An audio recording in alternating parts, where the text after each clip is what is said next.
The NHL season is a journey of self-discovery, and the Edmonton Oilers need to keep in mind the long-term goal of that journey.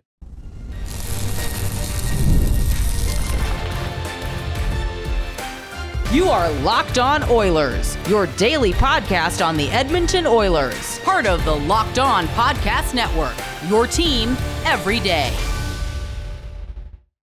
Hello, everyone, and welcome to this Friday edition of Locked On Oilers. I am your host, Nick Zararis. I want to thank everyone who's making Locked On Oilers their first listen of the day. Locked On Oilers, a part of the Locked On Podcast Network, your team every day. And today's episode is brought to you by FanDuel.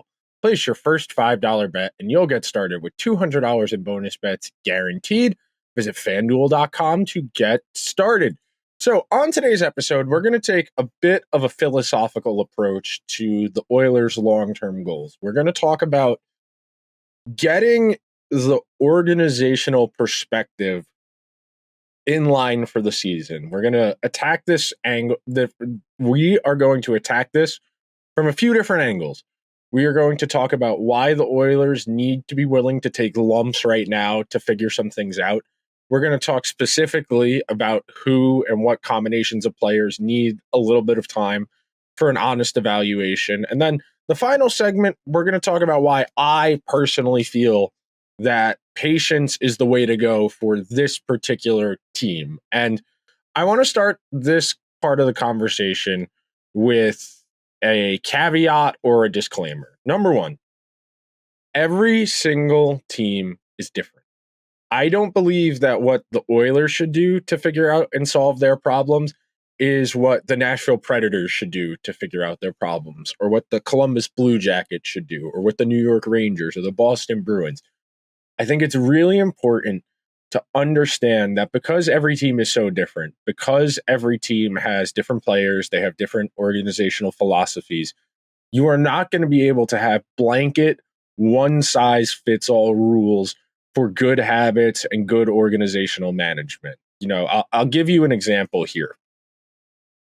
We'll take the Montreal Canadiens, for example, because we have strong philosophical alignment in that organization. From the president, Jeff Gorton, to the general manager, Kent Hughes, to the coach, Marty St. Louis, to the players on the roster. The Montreal Canadiens know they are in a building phase. What do you need to do in a building phase? You need to get as much information as you possibly can about the players you already have in your organization. That way you can make honest evaluations. That way you can decide whether or not you want to keep players who are currently in your organization if you feel that they might be better suited to use in a trade to return something else that your organization is lacking. And because of that, the Canadiens are more inclined to give their players room to make mistakes. They are okay with young players kind of figuring it out, for the lack of a better phraseology. You know, the sink or swim adage makes sense in that context because the Canadiens understand that what happens this season in terms of results, wins and losses wise, is not going to detract from the long-term organizational goal of having a long-term sustainable Stanley Cup contender. The Canadiens know that they're going to have to take their lumps on guys like Lane Hudson and Logan Mailloux and eventually David Reinbacher when he makes his NHL debut. They took their lumps in Uri Slafkovsky's rookie season where they let him figure it out, even though he only played 20-ish games in that rookie season before he got hurt. When you have time, you want to give guys room for mistakes. And as far as the Oilers, because this is Locked On Oilers, it's important to keep the picture in mind. The Oilers have 81 regular season games remaining by the time you listen to this episode. That is a lot of time to iron out some issues. And in my opinion, and we'll talk about this in each of the forthcoming segments, the Oilers can't get too hung up on trying to win every single regular season game. And what I mean by that, of course, the Oilers would like to win every regular season game. They coach it, they set up the lineup, the players play with the idea of we're going to go out there and try and win every single time we play, because that's what the goal in sports. You play to win the game, word to Herm Edwards. But the way you go about winning those games in terms of your lineup management and your willingness to be patient with players there's a strong correlation there. Teams that feel they are a true Stanley Cup contender, they manage their team very, very short-sighted most of the time. What do I mean by that? I mean overloading the workload of top six forwards, top pair defensemen to get less ice time for your lower quality players so that you are winning every single game. And the thing about it that's a dangerous proposition, and it's going to sound silly to say about winning regular season games, if you go about winning regular season games in a certain way, you playing McDavid and Draisaitl 24, 25 minutes a night, you're bumping Henrique and Derek Ryan down to about 10 to 12, 13 minutes per night. Over the course of a season, that's going to work most of the time because most teams don't have a natural counter to Connor McDavid and Leon Draisaitl. It's like playing rock, paper, scissors. If someone puts down rock and you have scissors, you lose. For a lot of the time, the other team puts down scissors and the Oilers have rock when you have McDavid and you have Draisaitl. But because the Oilers have a more intimate understanding of what their long-term goal is and how to get there, I personally feel that it behooves the Oilers to work on figuring these things out right now. And I know I just said the reason the Canadians can afford to, I don't want to say punt games, but the reason the Canadians can be not as concerned with these guys figuring out their issues over the course of a season is that they're not really worried about wins and losses. The Oilers are afforded the luxury of having transcendent talent, of having McDavid, of having Draisaitl. I'll even throw Bouchard in there as well. When you have transcendent talent, they have the ability to make mistakes go away or to cover up mistakes or to be so good the mistakes aren't even a factor in the consideration. And because of that, the Oilers can give guys in the lineup some time to figure it out. You heard me say it on yesterday's show, the everydayers know. It is a work in progress right now for Ty Emberson, for Travis Dermott, or Troy Stetcher, whoever draws in against the Blackhawks. It is a work in progress for Skinner, Arvidsson, and Draisaitl right now. Until the Oilers get more information, they are not going to be able to accurately determine feelings or draw conclusions about these players. And it's twofold. Number one, you need to play more games. You need to understand that if these weaknesses are something that can be coached out, they're positional, they're habit-based, or if these are skill-based, if these are fundamental flaws within these players. Now, I think we can all be honest. When it comes to Skinner and Arvidsson and Draisaitl's connection and playing good defense, we knew that group was not going to be great defensively just based on the nature of their skill sets. There is room for improvement. I am not saying it is unfixable defensively, but we do need to be realistic about our expectations. On the other hand, when it comes to Emberson, Stetcher, or Dermott, whichever two of three draw in on the right side, those groups need more time. I need to see what Ty Emberson is. He has 31 career NHL games, including game number 1 of this season, the previous 30 coming on a Sharks team that won 22 games last year. He needs time, and we're going to talk a lot more about Ty Emberson coming up a little bit later on today's edition of Locked On Oilers, so be sure to stick around after this quick break. We are all driven by the search for better. But when it comes to hiring, the best way isn't to search for a candidate. Don't search. Match with Indeed. If you need to hire, you need Indeed. Indeed is your matching and hiring platform with over 350 million global monthly visitors, according to Indeed data, and a matching engine that helps you find quality candidates fast.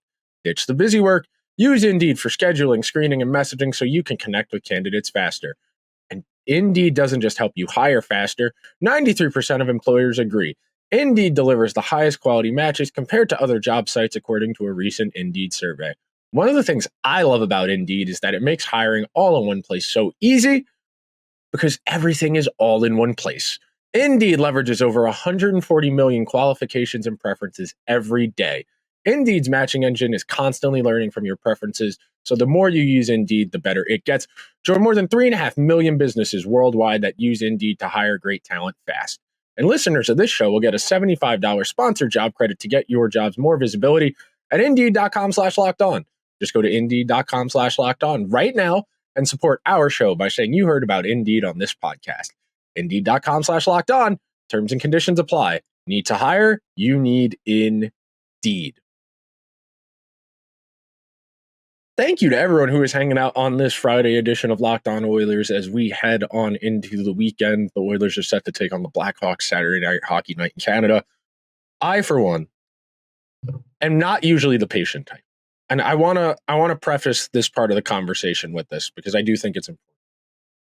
I've spent the vast majority of my hockey media career covering a Rangers team, doing content around a Rangers team that has consistently played bad players and just lied to my face about it. Playing guys like Matt Rempe, Ben Harper, Mark Stahl at the end of his career, Dan Girardi at the end of his career, Brett Howden for his duration in New York, Lieber Hayek in his duration in New York, Barclay Goodrow, Ryan Reeves, Patrick Nemeth, where they just come out and roster bad players for non-hockey reasons.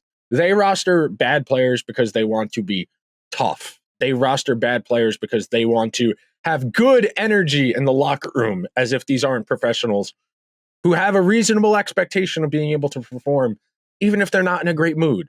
So at the very least, I do want to say this.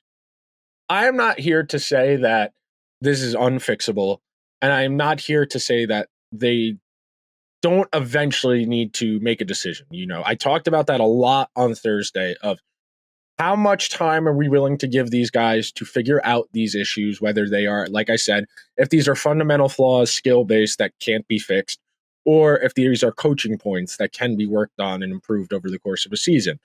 With that in mind, I do think it's worth talking about the fact the Oilers are playing somebody with 31 games of NHL experience on their second pair. It's not a coincidence him and Darnell Nurse looked out of sorts. You know, they only played 2 preseason games together. I understand that Darnell Nurse was injured he was still injured from last season over the summer. He came in a little dinged up, didn't play a lot in the preseason, just did training camp work on the side. But when you have a player like Emberson who so desperately needs to hit the ground running to put him in a position to succeed, they needed to get more from Darnell Nurse, or they needed to play Emberson with a different defensive partner. And the Oilers are going to have 55-ish regular season games until the NHL trade deadline. They need to use these 55 games to determine just how much they can count on Emberson, Stecher, and Dermott. Stecher and Dermott are in a different box than Emberson. Stecher and Dermott are both on the older side.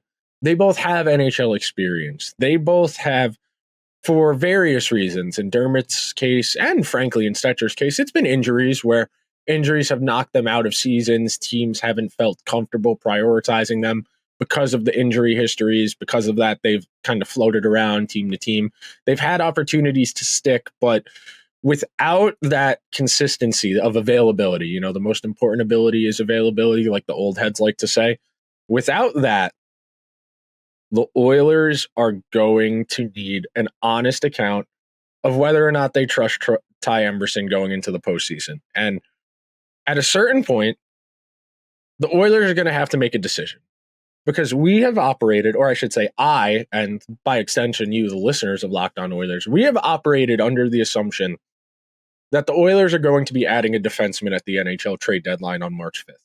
Between now and March 5th, I should say. It doesn't necessarily need to be on deadline day itself, but it's most likely because of that they will have the maximum cap accrual, which would in theory allow them to get the best player possible.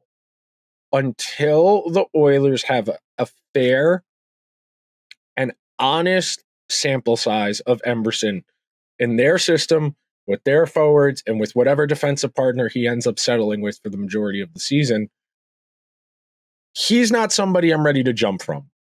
He is somebody who is inclined to get the benefit of the doubt. And we're going to talk about that more in the third and final segment of today's show. But I do want to emphasize there is a difference between giving Ty Emberson minutes to figure out his problems versus giving Darnell Nurse minutes to figure out his problems. Because nurses are layered. They're multi-tiered. this was already a player who was slowing down physically. And I don't mean that literally, but I do. So what I mean by that, and I know that was confusing if you're listening, he was physically slowing down. His skating ability is deteriorating. He's getting older.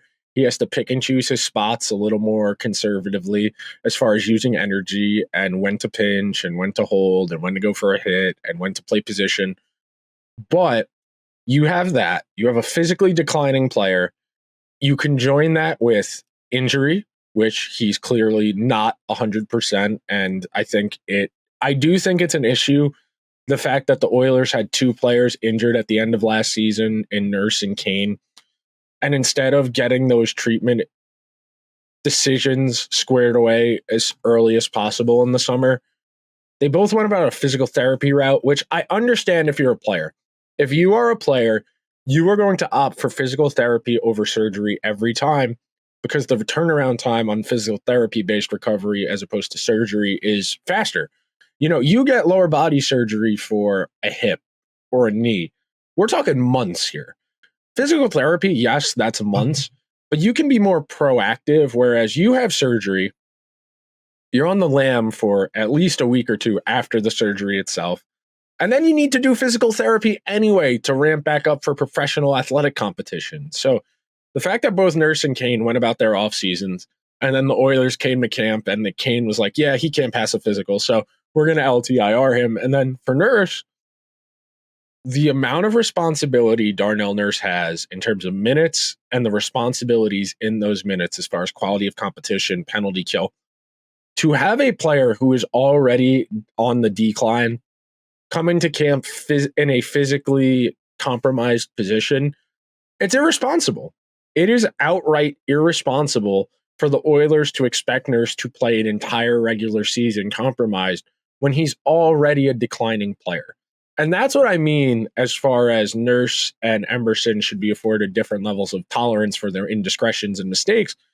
Because Emberson has 31 games of NHL experience. He's on a new team with a new partner, new forwards, new system. Darnell Nurse is being given every opportunity to figure out his problems as a player. He is going to need to change how he chooses to play.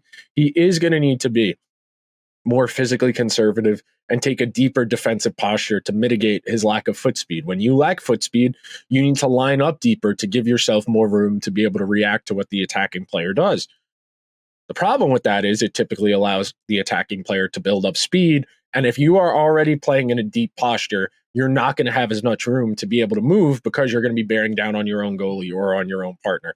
So we're going to take our final break of today's edition of Locked On Oilers. When we come back, we're going to talk about Emberson specifically and send you guys on into the weekend right after this quick break. Hey, NFL fans, you can start the season with a big return on FanDuel, America's #1 sportsbook. So when you get a hunch in the middle of the game, you can check out the latest stats, view live play-by-play, and so much more on the same page where you place your bets. You'll get started with $200 in bonus bets guaranteed when you place your first $5 bet. Last night, we saw the 49ers pull away against the Seahawks. We got another London game for the early risers. Jaguars taking on the Chicago Bears. Battle of #1 overall picks, Trevor Lawrence versus Caleb Williams. The Bears 1.5-point favorites at a neutral site. Another game of exciting electric quarterbacks, Washington Commanders and Jaden Daniels going to Baltimore to take on the two-time NFL MVP Lamar Jackson and the Baltimore Ravens.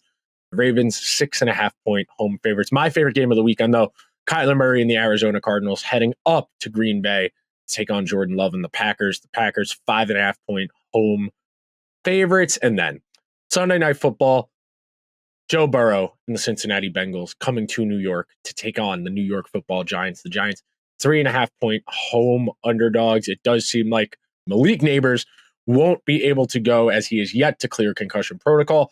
So if you want to get in on the action and spice up your NFL Sunday, visit FanDuel.com to get started.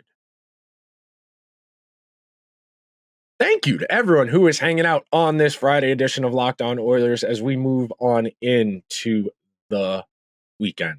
And I know I've spent a lot of time, both this summer and in just the last few weeks, talking about the importance of Ty Emberson and why the Oilers need this player to do well. And I don't feel like I'm in the minority, even though I haven't seen a ton of written stuff, whether it be in The Athletic, whether it be on one of the various Substacks about Emberson and his importance to the Oilers this season. But I want to see this player afforded an opportunity to learn and to figure it out for two reasons. Number one, and I said this in the last segment, but I'm going to repeat it again now. If you can let 31-year-old Cody Ceci make terrible mistakes for the better part of 3 seasons, if you can let Nurse make terrible mistakes for the duration of the remainder of this contract, you can give a kid, a 24-year-old with 30 games of NHL experience, some runway. He should be afforded the same grace and permissiveness that you give veterans. And it's one of my biggest pet peeves in hockey. And I do feel like this is a hockey issue in particular. I would rather play the young player who might be bad than play the old player who is definitely bad. And you see the difference in treatment of veterans versus young players in this domain, because veteran players are always, well, he plays the game the right way. He just made a mistake. Whereas a young guy, well, we got to teach him a lesson. He can't play that way. He's got to learn his lesson. He's got to learn. He's got to develop. He's got to improve. I am so diametrically and fundamentally opposed to that position as far as the management of young players, because so much of a young player's potential is tied to their confidence and how they feel about their game. All it takes is one coach to mess up a player's confidence, and then they're unsalvageable. As good, as physically talented as they might be, if the coach and the player can't get on the same wavelength, if the player feels the coach is, I don't want to say picking on them because these are professionals and it is at the end of the day the coach's decision, but if a player feels that the enforcement of breakdown of rules is uneven, it creates a lack of credibility. It creates an environment where a guy is going to look and he's go, well, he turns the puck over every time he touches it. So when I do it, it's a problem. When he does it, he gets $9 million.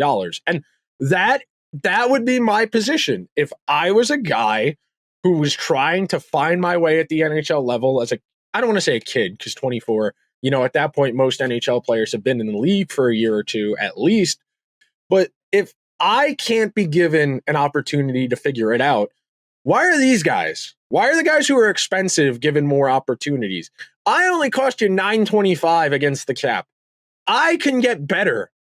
That guy is what he is. And it is a real pet peeve of mine to see coaches and general managers run their teams this way. Someone like Emberson has runway. He has a lot more hockey left to give than Darnell Nurse. Now, I'm not here to say Emberson is better than Nurse. He's going to be better than Nurse. I am saying he needs the right mix of confidence and opportunity. That is where you get good or improved performances from players.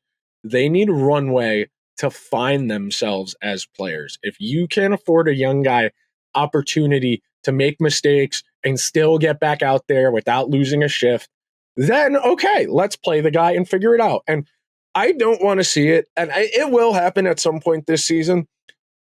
I don't want to see a prolonged run of Bouchard, Dermott, Stetcher down the right side.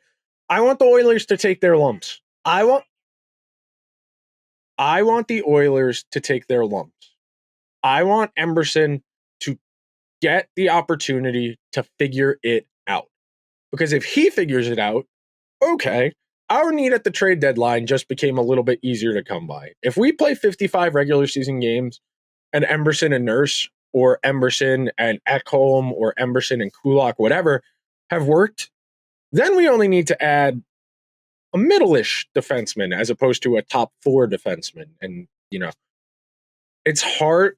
The more help you need at the deadline, the harder it is for the player to acclimate, the harder it is for the player to fulfill what you expect him to do, because we've historically and traditionally seen that the team that wins the Stanley Cup most of the time is the team that just adds the right auxiliary piece. The Panthers adding Vladimir Tarasenko is a really good example of that. The Golden Knights adding Ivan Barbashev is a good example of that. The Avalanche adding Arturi Lehkonen is a good example of that. If the Oilers need to go trade for Rasmus Anderson at the deadline, that's probably a little bit too much of help. The Oilers are going to need to figure it out. If they need to trade for like a William Borgen type or a Carson Soucy type, or I don't know, I'm trying to think of third pair defensemen on me. If like a Sean Walker type, got traded to the Avalanche at the deadline last year, he's on the Hurricanes. Now, if you need that type of defenseman, you can get away with adding them at the deadline. The Oilers only needing to add Adam Henrique last year, that boded well for what they were trying to accomplish. The Carolina Hurricanes going out and getting Jake Gensel, well, that tells me they didn't feel that good about their team because they went out and added a genuine impact player. And I know that seems to be a conflicting viewpoint that, of course, if you're trying to win the Stanley Cup, you want to add many good players as possible. The more good players you have, the easier it is to win. But based on what we understand about playoff hockey, about the way teams run their teams during playoff hockey, the smaller and more niche of additions you make at the deadline, the better they typically perform because they have less responsibility. They're able to get acclimated without being under the limelight. And I'm going to leave you with this parting thought. The Oilers are going to win a lot of regular season games this year. They will be able to outscore their issues most nights. But it's not about winning regular season games, man. It is about getting these guys in the right space for this marathon. It is going to be a grind. We're talking 9 months of hockey to get to a Stanley Cup final. To get there, the decisions they make today, going into tomorrow for game number 2 of the NHL season, are all interconnected. Short term becomes medium term, becomes long term. Forming good habits takes time, 2 weeks to form a habit, but that will just about do it for today's edition of Locked On Oilers. So if you could be so kind, please subscribe to the show wherever you get your podcasts. If you're listening on Apple or Spotify, please give the show a 5-star review. If you are watching over on YouTube, hit the subscribe button, hit the like button. We're a few subs away from 1,600. We have almost doubled the subscriber count since I took over the show in the middle of April. Thank you for being along on the journey. I will talk to you guys on Monday, but before we get out of here, now that you've made Locked On Oilers your first listen of the day, go check out Locked On Fantasy Hockey. Become a fantasy hockey expert and get the edge over your league mates with daily tips from Steal and Flip. Find Locked On Fantasy Hockey on YouTube or wherever you listen to your podcasts. I'll talk to you guys on Monday. Everyone have a fun and safe weekend. Let's go Oilers.